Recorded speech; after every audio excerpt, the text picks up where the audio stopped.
tentu menyaksikan, dan saya merasa pidato Pak Prabowo kali ini tone-nya masih bagus, hebat seperti yang dulu. Komitmennya ditunjukkan, terutama untuk memberantas korupsi, memberantas menyekat backing-backingan, kemudian kesejahteraan rakyat harus diutamakan dan seterusnya. Itu pidato Pak Prabowo yang sudah disampaikan berkali-kali, tapi kali ini karena pidato pertamanya sesudah pidato pada saat pelantikan atau pengutapan sumpah di MPR, itu pidato pertamanya adalah kali ini untuk kemerdekaan Indonesia, sehingga kita sangat berharap bahwa sekarang ini pidato-pidatonya sudah dilengkapi dengan RAPBN, ya, sehingga nanti bisa dilaksanakan dengan sebaik-baiknya, termasuk pengawasan dan penegakan hukumnya tentu saja. Itu harus kita akui, pidato Pak Prabowo bagus gitu, tinggal lagi-lagi bagaimana implementasinya di lapangan. Bisa enggak beliau ini mengarahkan dan mengendalikan jalannya pemerintahan agar menuju seperti yang dia inginkan.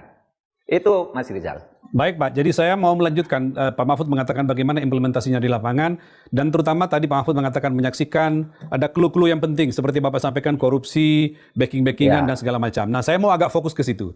Jadi di pidato Pak Prabowo kemarin ya, yang kita simak bersama, Pak Mahfud juga lihat, selain menegaskan beberapa hal yang seringkali dia sampaikan dalam berbagai pidato selama ini, ada sejumlah hal baru Pak. Terutama ketika Pak Prabowo mengatakan bahwa dia mendapat laporan bahwa praktik tambang ilegal itu terjadi.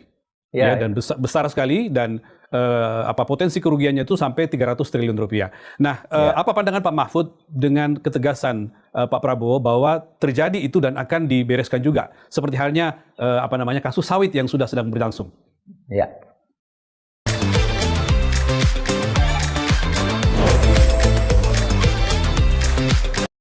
Ya. Ya, kita melihat langkah-langkah itu sudah mulai dilakukan, seperti sering kita katakan ya.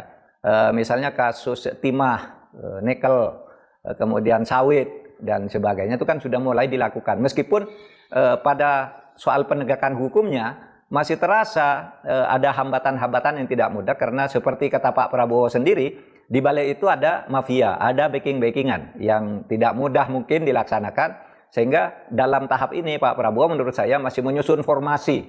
Ibarat orang mau bermain sepak bola, ini memperbaiki formasi, siapa yang menyerang, siapa yang bertahan, dan sebagainya. Itu sudah kita saksikan. Mudah-mudahan pada berakhirnya tahun pertama pemerintahan Pak Prabowo, sehingga masuk tahun kedua nanti semuanya sudah rapi. Karena kalau terlalu lama agak susah juga kalau komitmennya di dalam pidato itu disampaikan terus, sementara pelaksanaannya